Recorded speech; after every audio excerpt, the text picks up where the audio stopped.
जयंती मंगला काली भद्रकाली कपालिनी दुर्गा क्षमा शिवा धात्री स्वाहा सुधा नमस्तुते। माँ कालरात्रि का सिद्ध मंत्र। ओम ऐं ह्रीं क्लीं चामुंडाय विच्चय। ओम कालरात्रि दिव्ये नमः। कालरात्रि माँ दुर्गा की सातवीं शक्ति की पावन कथा और मंत्र। आसुरी शक्तियाँ दूर भागती हैं इनके पूजन से। कालरात्रि माँ दुर्गा की सातवीं शक्ति है। एक वेड़ी जपाक पूर्णा नग्ना खरा स्थिता लंबोष्टि कड़िका करड़ी तैलभक्त शरीरड़ी वाम पादोल सल्लोह लता कंठ कभूषणा वर्धन मूर्ध ध्वजा कृष्णा कालरात्रि भयंकरी। नाम से अभिव्यक्त होता है कि माँ दुर्गा की यह सातवीं शक्ति कालरात्रि के नाम से जानी जाती है, अर्थात जिनके शरीर का रंग घने अंधकार की तरह एकदम काला है। नाम से ही जाहिर है कि इनका रूप भयंकर है। सिर के बाल बिखरे हुए हैं और गले में विद्युत की तरह चमकने वाली माला है। अंधकार में स्थितियों का निवास करने वाली शक्ति है कालरात्रि। काल से भी रक्षा करने वाली यह शक्ति है। इस देवी के 3 नेत्र हैं।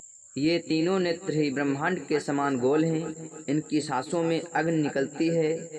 ये गंधर्व की सवारी करती हैं। ऊपर उठे हुए दाहिने हाथ की वरमुद्रा भक्तों को वर देती हैं। दाहिनी की तरफ का नीचे वाला हाथ अभय मुद्रा में है, यानी भक्तों को हमेशा निडर निर्भय रहो कहती हैं। बाईं तरफ के ऊपर वाले हाथ में लोहे का कंटा, साथ नीचे वाले हाथ में खड्ग है। इनका रूप भले ही भयंकर हो, लेकिन ये सदैव सुख फल देने वाली माँ है, इसलिए ये शुभंकरी कहलाई। अर्थात इनसे भक्तों को किसी भी प्रकार से भयभीत न आतंकित होने की कतई आवश्यकता नहीं। उनके साक्षात्कार से भक्त पुण्य का भागी बनता है। कालरात्रि की उपासना से ब्रह्मांड की सारी सिद्धियों के दरवाजे खुलने लगते हैं और तमाम आसुरी शक्तियाँ उनके नाम के उच्चारण से ही भयभीत होकर दूर भागने लगती हैं। इसलिए दानव दैत्य राक्षस और भूत प्रेत उनके स्मरण से ही भाग जाते हैं। ये ग्रह बाधाओं को दूर भी करती हैं और अग्नि जल जंतु शत्रु और रात्रि भय दूर हो जाते हैं। इनकी कृपा से भक्त हर तरह के भय से मुक्त हो जाता है। इस कथा के बिना अधूरी है माँ कालरात्रि की पूजा। पाठ करने से कष्ट होंगे दूर, न कर सके तो जरूर सुने। माँ कालरात्रि की कथा। पौराणिक कथाओं के अनुसार शुंभ निशुंभ और रक्तबीज नाम के राक्षसों ने तीनों लोकों में आतंक मचा रखा था। इनके अत्याचार से सभी देवी देवता परेशान हो गए थे।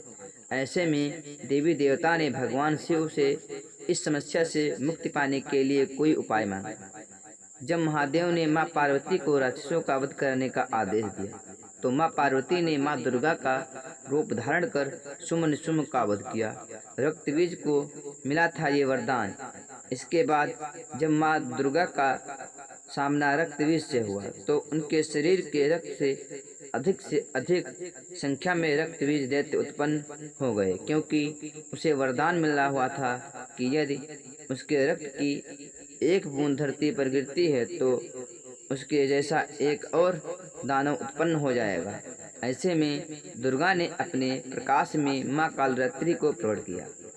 इनके पश्चात माँ दुर्गा ने दैत्य रक्तबीज का वध किया, तो माँ कालरात्रि ने उनके शरीर से निकलने वाले रक्त को जमीन पर गिरने से पहले ही अपने मुख में भर लिया। इस तरह रक्तबीज का अंत हुआ।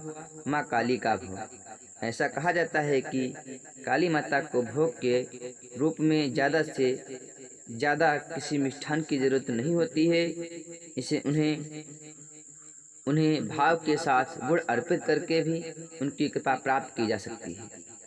आप लोगों को यह जानकारी कैसी लगी कमेंट में बताएं, और यदि चैनल पर नए हैं तो चैनल को सब्सक्राइब कर वीडियो को लाइक करना ना भूलें। इस चैनल में सभी हिंदू धर्म से जुड़ी पौराणिक कथा, व्रत त्यौहार की जानकारियाँ प्रदान कराई जाती हैं। आप सभी भक्तों को नवरात्रि के 7वें दिन माँ कालरात्रि के दिन की हार्दिक शुभकामनाएं। आपका दिन मंगलमय हो और आप पर माता कालरात्रि की सदैव कृपा बनी रहे, यही हमारी मनोकामना है। जय माता दी।